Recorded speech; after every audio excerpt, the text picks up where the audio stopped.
ओम हिरण्यगर्भः समवर्तताग्रे भूतस्य जातः पतिरेक आसीत् सदधार पृथिवीं ध्यामुते मां कस्मिद्देवाय हविषा विधेम। सच्चा मित्र की परिभाषा क्या है?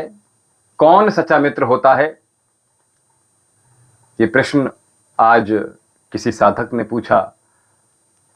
तो जो आपदा में, जो आपके बुरे वक्त में, बुरे समय में, जो आपदा में आपको छोड़कर भाग जाए, जो शराब पीना सिखाए, जो व्यभिचार करना सिखाए,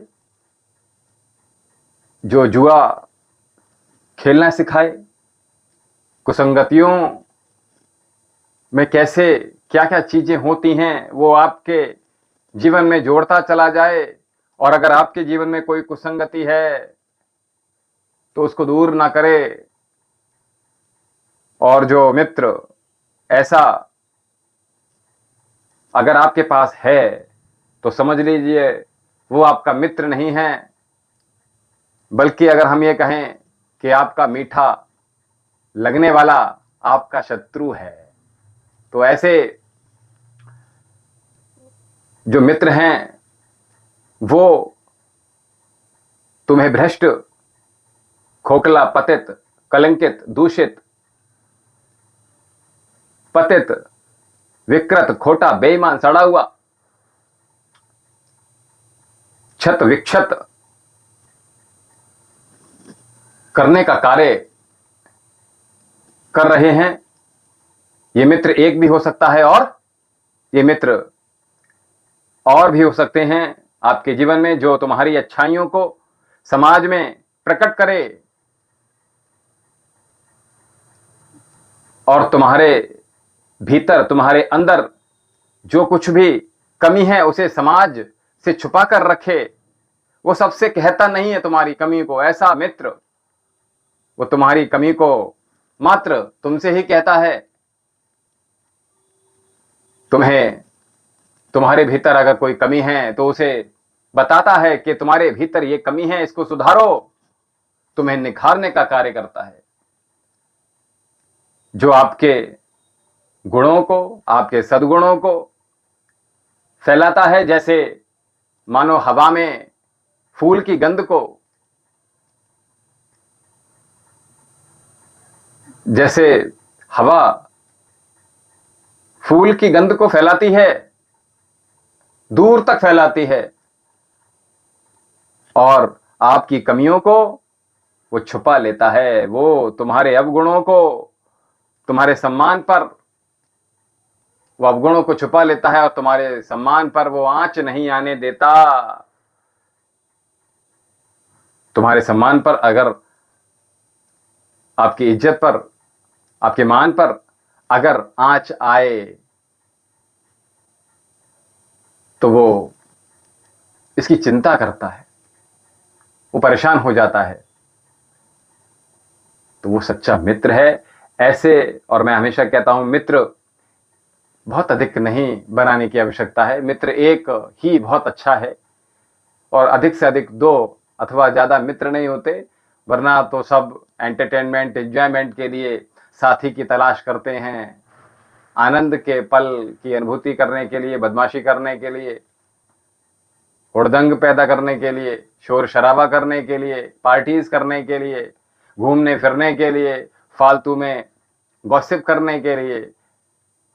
ये मित्र नहीं होते एक्चुअल में। ये आपके साथी जरूर हैं, आपके साथ पढ़ने वाले हो सकते हैं, आपके सहपाठी हो सकते हैं, आपके कार्य स्थल पर कार्य करने वाले हो सकते हैं।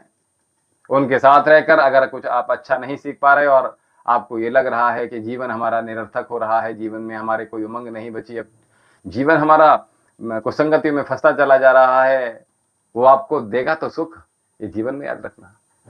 वो ऐसी जितनी भी चीजें होंगी, क्योंकि आजकल का जो, अगर कलयुग की बात करें तो व्यक्ति क्षणिक सुख की ओर आकर्षित जल्दी होता है। तो प्रयास कीजिएगा ऐसे सभी आकर्षण से आप बचिएगा, और ऐसे मित्रों से आप सावधान हो जाइएगा। मित्र अधिक बनाने की आपको भी आवश्यकता नहीं है। दिव्यम योगाश्रम में आप इसी प्रकार हमारे साथ बने रहिए। भाई दूज की पुनः आप सभी को बहुत बहुत सद्कामनाएं, शुभकामनाएं, बहुत आशीर्वाद। आपके भाई बहनों में हमेशा प्रेम, सौहार्द ऐसा ही बनी रहे, अंडरस्टैंडिंग, समझ, आपसी सूझबूझ बनी रहे, ताकि आप अपने संबंधों को बढ़ा सकें। अपने भाभीयों से, अगर उनके विवाह हो गए हैं भाइयों के, उनसे मेल जोल बना के रखिएगा, क्योंकि बहन भाभी से ही मैका होता है। तो इसलिए अपने भाभीयों से प्रेम सौहार्द बना के रखिएगा। और भाइयों के साथ मिलकर आज दीप दान अवश्य कीजिए। कार्तिक मास का पावन जो महीना है वो चल रहा है, अभी तक आपने दीप दान नहीं किए हैं तो इकट्ठे प्रयास कीजिएगा। आप 365 दिए एक ही बार में बना लीजिए। कार्तिक मास के किसी भी दिन बना सकते हैं, वैसे तो कल बहुत शुभ दिन था, आज भी आप बना सकते हैं।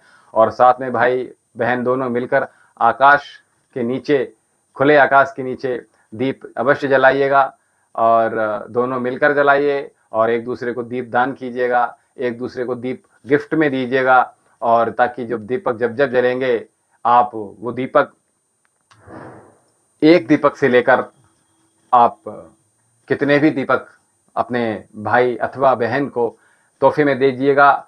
और जब भी भाई या बहन वो दीप जलाएगा तो उसके जीवन में रोशनी, प्रकाश, धन का प्रकाश, समृद्धि का प्रकाश, यश का प्रकाश, निरोगता का प्रकाश, वैभव का प्रकाश, ये फैलता चला जाएगा। तो इसलिए प्रयास कीजिएगा, दूसरों का हित कीजिएगा। दूसरों का हित चाहेंगे तो आपका भी हित निश्चित ही होना है, क्योंकि ये कर्मा की परिभाषा यही कहती है कि जो हम कार्य करते हैं, जो कर्म करते हैं, अच्छे करते हैं तो वो भी हमारे लिए ही होते हैं, और हम अहित करते हैं, बुरे करते हैं तो वो भी हमारे लिए ही अंततः गत्वा परेशान करने वाले होते हैं। तो इसलिए मैं हमेशा कहता हूँ, अपना हित करें, उससे पहले दूसरों का हित कर लीजिएगा। हमें दीजिए आज्ञा। ओम शम।